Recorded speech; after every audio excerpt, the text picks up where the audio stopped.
God aften. Lytterne sådan cirka. Velkommen til Kurt Thybo. Han var den første, der blev smidt ud af Vild Med Dans i år. Tak, merci fordi jeg er til, Lasse. Det blev kort tid som danser for dig, var Kurt? Ja, Lasse, jeg var nede og bide i det brune gulv, og de smagte af brun sæbe. Ja, det gjorde de. Hvad gik det galt, siden du tabte Vild Med Dans? Det var mig og gulvet. The fighter versus the floor. Det var ligesom om, da Joachim Poulsen fik at vide, at det var hans skole, der skulle stå til næste gang. Hvordan havde du det, da du blev stemt ud? Jeg vil sige tristhed. Sadness. Tristesse. Jeg indrømmer, Lasse, jeg græd. Jeg tudede som en lille pige. Like a little girl.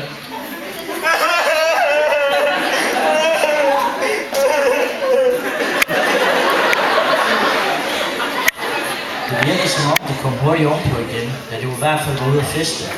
Jeg fik en enkelt lille forfriskning. Insider, insider, fighter. Så tændte jeg en smøg med mit fyrtøj. Min lighter. Som i spejler! I don't get it, Lasse, I don't get it. Jeg er fuldstændig blank som et stykke hvidt papir. Like white piece of paper. Nu vil jeg sige tak til dig, Kurt Thybo, og vi stiller tilbage til dig fra Vildbjerg Skole.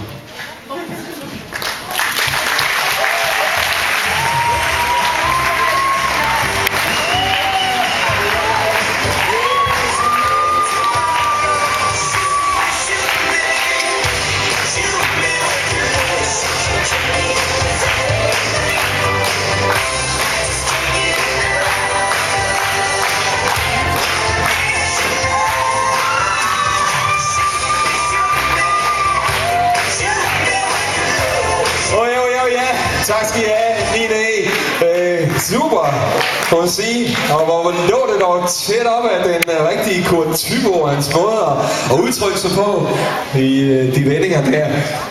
9. I skal også have en meningstilkendegivelse herhenne fra dommerne. Mette, vil du prøve at tage den her? Ved I hvad, drenge? Det var super godt. Hamrende godt gået. Så vi give dem en kæmpe hånd. Det synes jeg var vildt godt.